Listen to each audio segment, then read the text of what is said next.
feel it. Life is good when I lean and start upright. Doing the work out of sight. Let's go, it's Mojo. Life is Rick Hale, it's Mojo Monday, sir.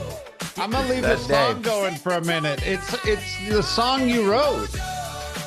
And it feels good. It does, right? In true admission, though, I uploaded some music, some guitar parts, and then I helped manufacture good lyrics. But AI is a powerful tool, and it's just warming up.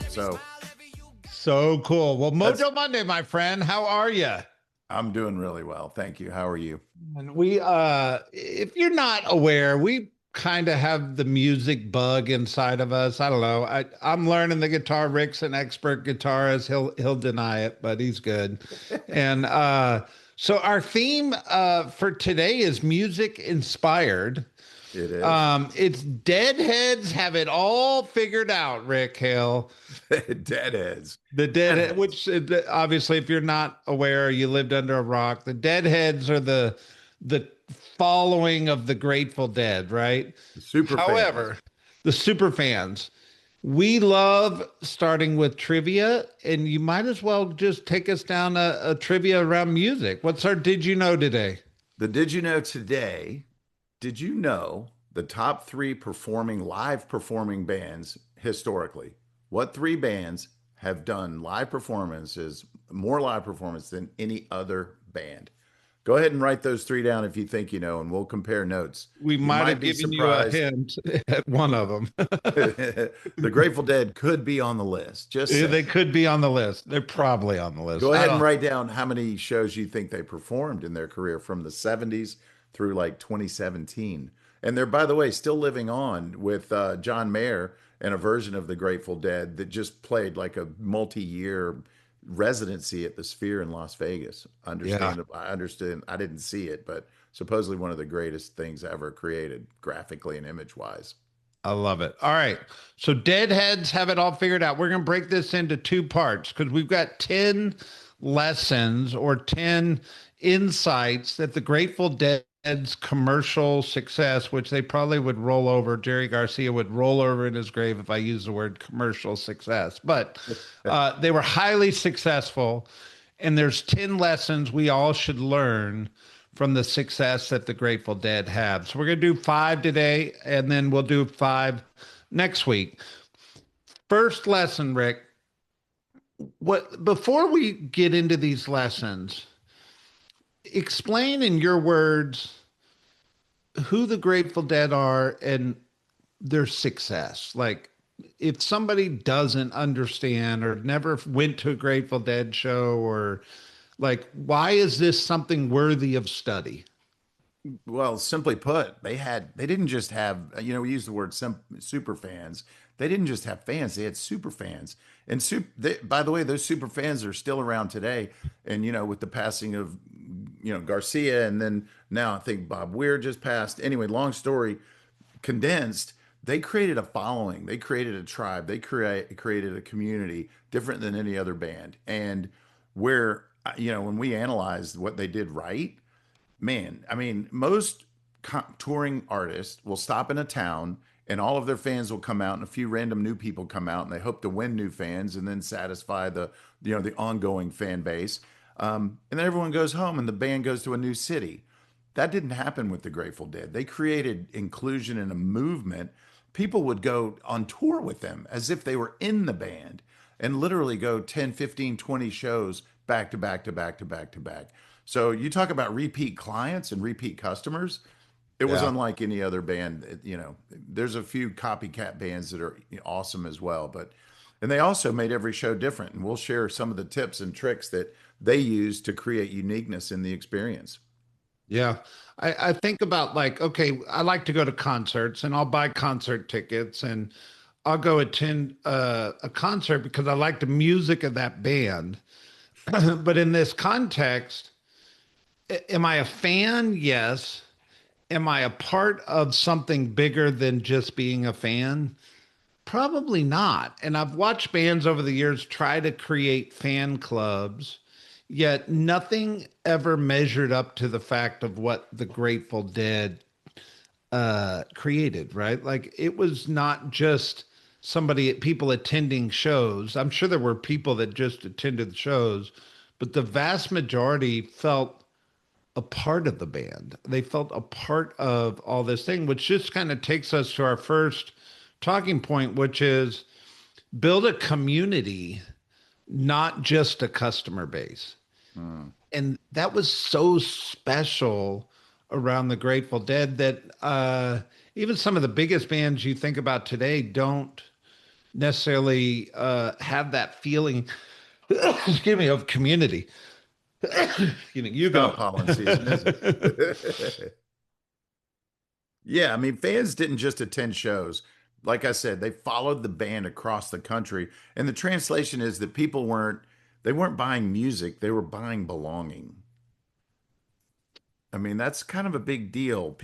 If people feel like insiders and they feel connected to the core of who and what you are, they don't churn, they evangelize. So they go out and share that excitement differently than a passive spectator.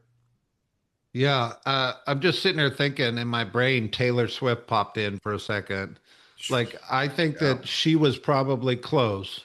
Like, people felt belonging to the Swifties or whatever the tribe was. It felt like a sense of belonging, right? Um, and how do you do that? Like this is a business podcast, right? Like we're not here to talk about how to go build a music fan base. We're here to talk about how to build a business fan base. How do you build a community and not just a customer base, Rick? I mean, I think it has to come down to experience, which is on our list too. We're going to talk a little bit about experience over product.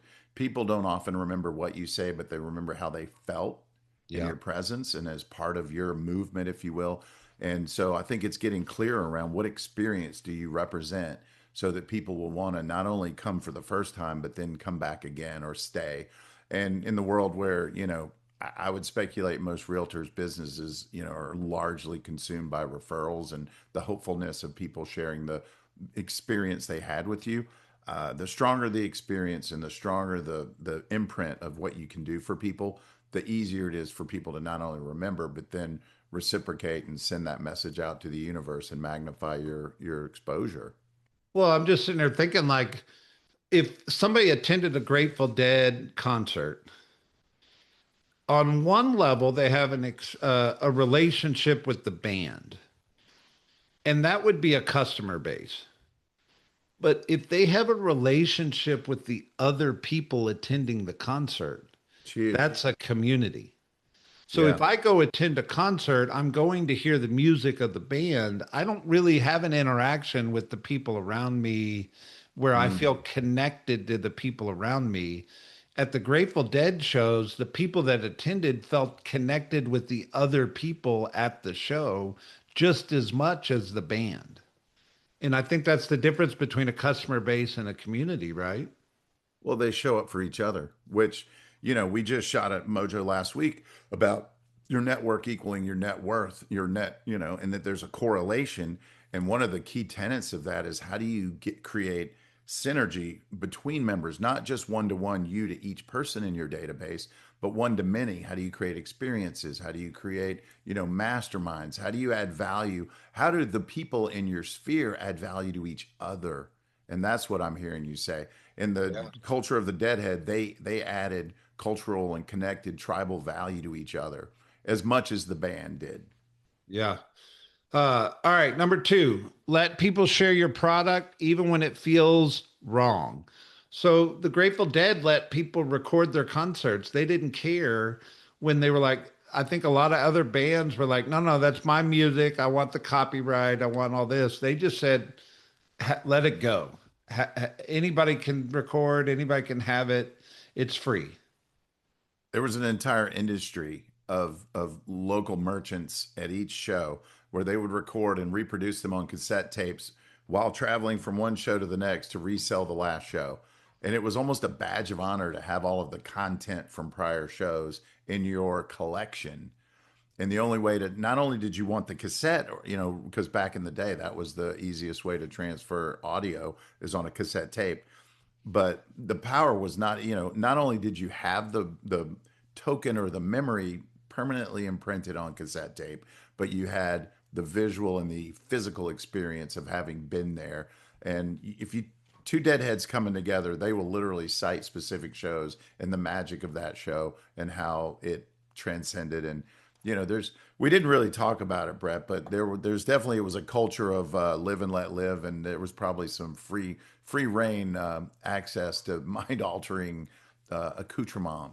And but at the end of the day, it was What are way you more. saying, Rick? Way, I don't drugs. They were doing, some of them did drugs. Let's just say it, but All right, there you go. there was inclusion and there was camaraderie in the experience. I'll leave that on a shelf. It's all good. I So think what's it, the but next that's the point? community, right? That's the next community. But sharing the product, I think in business, we tend to hold things close to our chest, like it's mine. I created this. But I think there's a freeing feeling that allows people to connect when you go, you can have, I don't care, anything I have, you can have it. Yeah. And it I mean, actually that's, makes it that much more it does. special. It's attractive for sure. And it's a rollover. Yeah. It's a rollover mentality of the hippie culture. It's not yours. It's not mine. It's ours. And Yeah. I think the world needs a little more ours right now, where everyone feels connected and at the heart and head. And so I think it's a wonderful reality that they created for each other. Yeah. And in business today, what you think is yours or mine is not really yours or mine. And the more you take that posture, I think it keeps you from building a community right around you. Well, exactly. And so there's no new information. There's no new, now there's evolving immediate, media. But at the end of the day, notes on a fretboard of a guitar, there are only so many notes you can play. There are only so many chord configurations. So it's all about voicing it your way, in a way that speaks to the people that you want to connect with and represent. And I think we're going to touch on that as we move through the list. There you go. Number three is consistency beats perfection.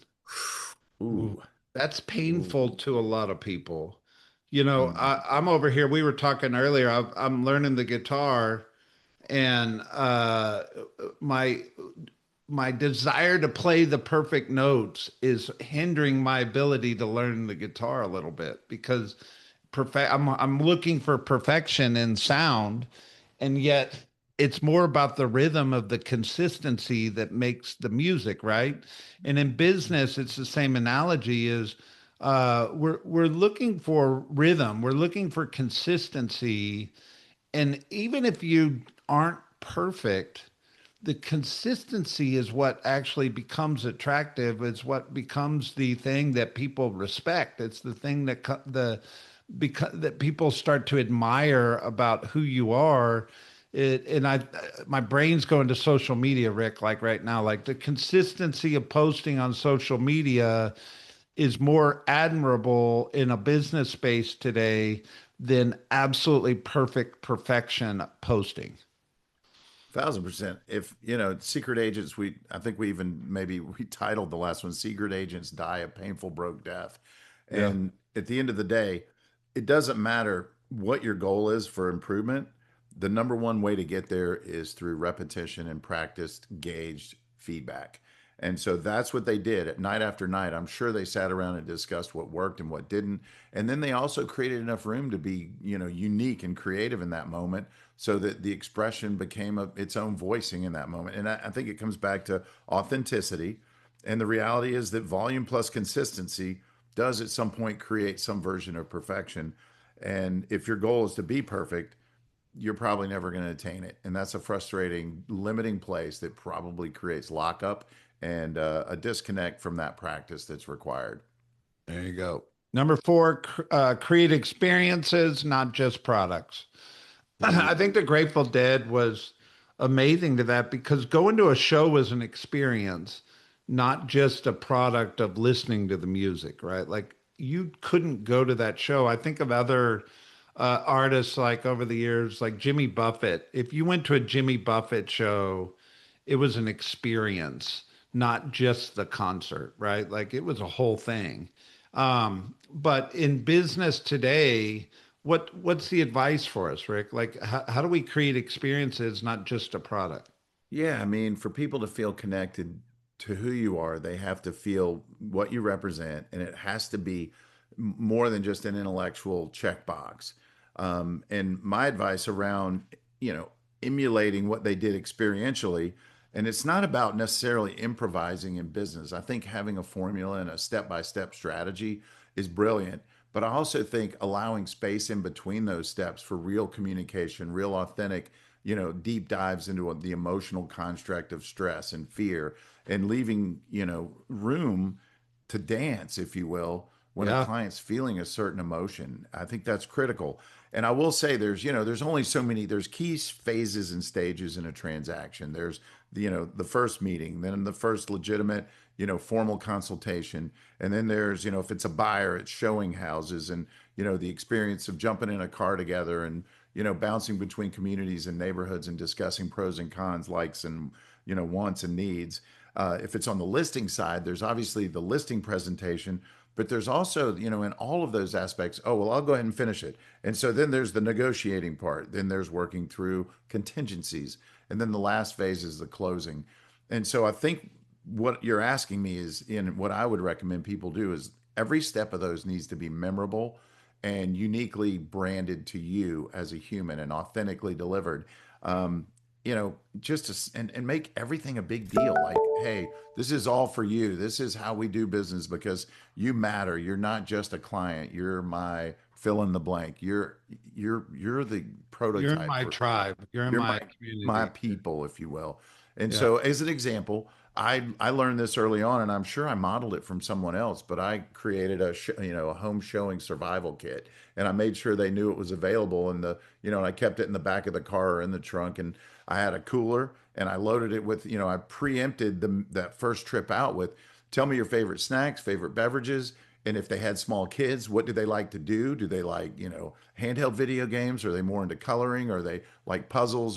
And I would stock this survival kit with anything that fed something unique that they wouldn't get anywhere else. There was even a roll of toilet paper, Brett. If you're touring, houses that vacant houses and something happens, it's good to be prepared. But it Yep. created an experience. And so Yeah. it's not just survival, but what's your thriving kit? How do you create it's literal rituals? Rituals. How do you create rituals? There was also a show, Brett, just one more quick example. It was called Eliminate. Do you remember that show, Eliminate? You probably don't. I think I've seen it once or It twice. was one of the very, very first reality shows where a person would go on a blind date with three different people, and they'd rotate, a man with women, women with men, and they had to eliminate the date along the way. They had to narrow it down to one. In each phase, they'd start with three and then it went to two, and then they had to pick the one, and they followed them around on their date. And the back then that was kind of a big moment in show. And I'd go, I branded it, which is another thing that the Dead did. They branded everything they did and experience. And I said, we're going to eliminate a house, a house. Limit. And so every time we'd look when we got to the third house in a row, I'd go, you can't buy three houses. Can we all agree? And they'd go, you're right. Let's narrow it down to two. And then we'd go to the fourth, fifth, sixth, seventh. By the end of the day, we only had two houses to pick from. And it made that analysis paralysis portion of the program easier. And by the way, when they would eliminate a house, these were printouts on, from the FMLS. I would physically have them ball it up, tear it up, and Yep. throw it. Ditch that house. Ditch Ditch that that house in the house. back seat. And they'd slam it to the floorboard, and we'd laugh and we'd just move on. And it was just fun is a big deal. How people feel is as important as the reality of I was just helping them narrow the focus for an Yeah. easier decision. I love it. All Yeah. right. Our final point for today, part one, lean into authenticity. I Yeah. think this is such a buzzword in business today to be authentic. I think obviously the Grateful Dead, uh, they were who they were. They were confident in who they were, but they were authentically real. Like it Yeah. wasn't a show. It was just who they were. Yeah. And in business today, I think a lot of people show up, Rick, and think they have to be somebody else. They have to be be the top producer and act like the top producer does, or we'll see people on social media, and I'm like, oh, I need to go be them. Well, them doesn't connect with my people. I connect with my people. I have to be authentically me to be able to connect with people, right? And authenticity is an easy word to say, and I don't think it's a complicated word to be, but a lot of people struggle with it. No? They do. And look, the world needs you exactly as you are. You were made perfect in the eyes of however you got here. And the world needs more of you like you. And here's what I've learned: being something other than you requires a tremendous amount of effort.